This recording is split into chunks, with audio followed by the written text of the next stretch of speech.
please visit www.librivox.org. Today's reading by Alex Foster. www.alexfoster.me.uk. The Invisible Man by H.G. Wells. Chapter 1. The Strange Man's Arrival. The stranger came early in February, one wintry day, through a biting wind and a driving snow, the last snowfall of the year. Over the down, walking from Bramblehurst railway station and carrying a little black portmanteau in his thickly gloved hand. He was wrapped up from head to foot, and the brim of his soft felt hat hid every inch of his face but the shiny tip of his nose. The snow had piled itself against his shoulders and chest, and added a white crest to the burden he carried. He staggered into the coach and horses, more dead than alive, and flung his portmanteau down.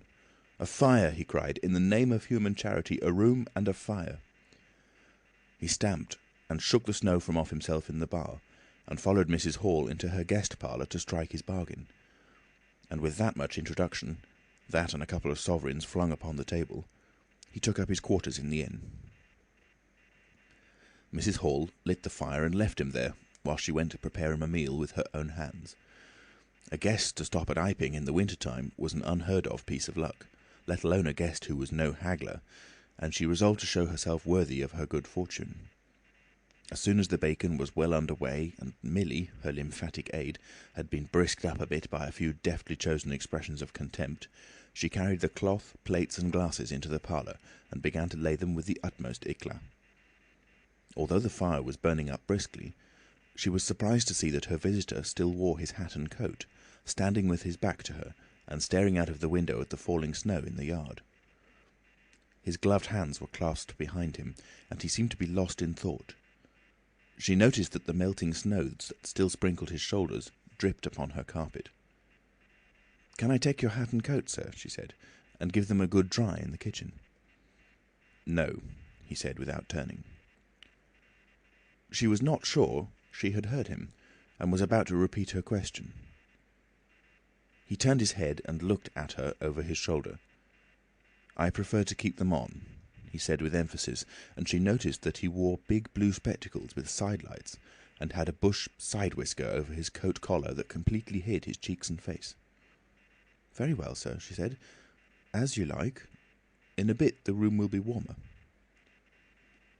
He made no answer, and had turned his face away from her again, and Mrs. Hall, feeling that her conversational advances were ill-timed, laid the rest of the table things in a quick staccato and whisked out of the room. When she returned, he was still standing there, like a man of stone, his back hunched, his collar turned up, his dripping hat brim turned down, hiding his face and ears completely. She put down the eggs and bacon with considerable emphasis, and called rather than said to him, "Your lunch is served, sir." "Thank you," he said at the same time, and did not stir until she was closing the door. Then he swung round and approached the table with a certain eager quickness. As she went behind the bar to the kitchen, she heard a sound repeated at regular intervals. Chirk, chirk, chirk, it went, the sound of a spoon being rapidly whisked around a basin. "That girl," she said. "There, I clean forgot it. It's her being so long." And while she herself finished mixing the mustard, she gave Milly a few verbal stabs for her excessive slowness. She had cooked the ham and eggs, laid the table, and done everything, while Milly, help indeed, had only succeeded in delaying the mustard, and him a new guest and wanting to stay. Then she filled the mustard pot, and, putting it with a certain stateliness upon a golden black tea tray, carried it into the parlour. She rapped and entered promptly.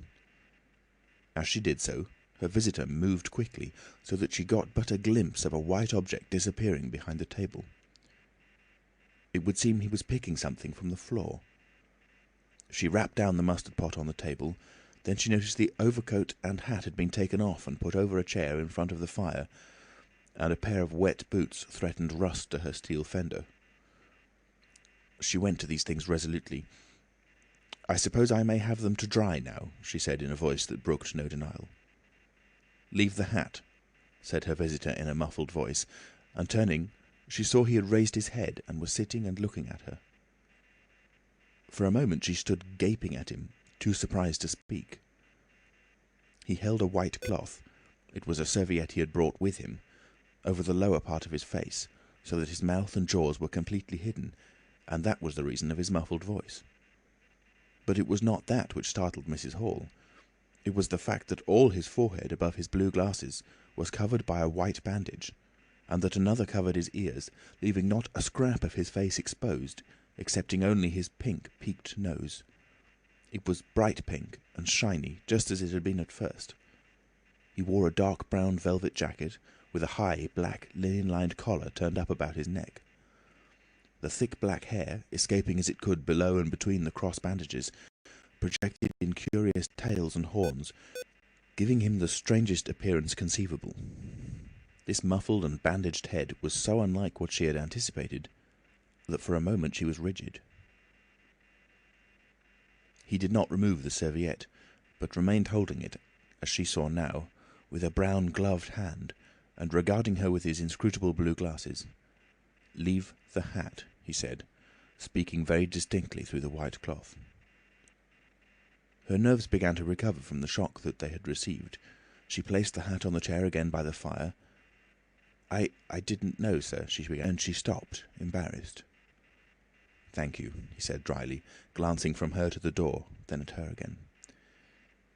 "I'll have them nicely dried, sir, at once," she said, and carried his clothes out of the room. She glanced at his white swathed head and blue goggles again as she was going out of the door, but his napkin was still in front of his face.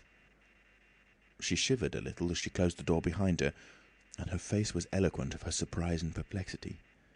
"I never," she whispered. "There." She went quite softly to the kitchen, and was too preoccupied about with now when she got there. The visitor sat and listened to her retreating feet. He glanced inquiringly at the window before he removed his serviette and resumed his meal. He took a mouthful, glanced suspiciously at the window, took another mouthful, then rose, and, taking the serviette in his hand, walked across the room and pulled the blind down, and he asked her how he could have it sent. He bowed his bandaged head quite politely in acknowledgment of her explanation. "Tomorrow," he said, "there is no speedier delivery?" and seemed quite disappointed when she answered no. Was she quite sure? No man with a trap could go over? Mrs. Hall, nothing loath, answered his questions and developed a conversation. "It's a steep road by the down, sir," she said in answer to the question about a trap, and then, snatching at an opening, said, "It was there a carriage was upsettled a year ago and more. A gentleman killed, besides his coachman. Accidents, sir, happen in a moment, don't they?" But the visitor was not to be drawn so easily. "They do," he said through his muffler, eyeing her quietly through his impenetrable glasses. "But they take long enough to get well, don't they?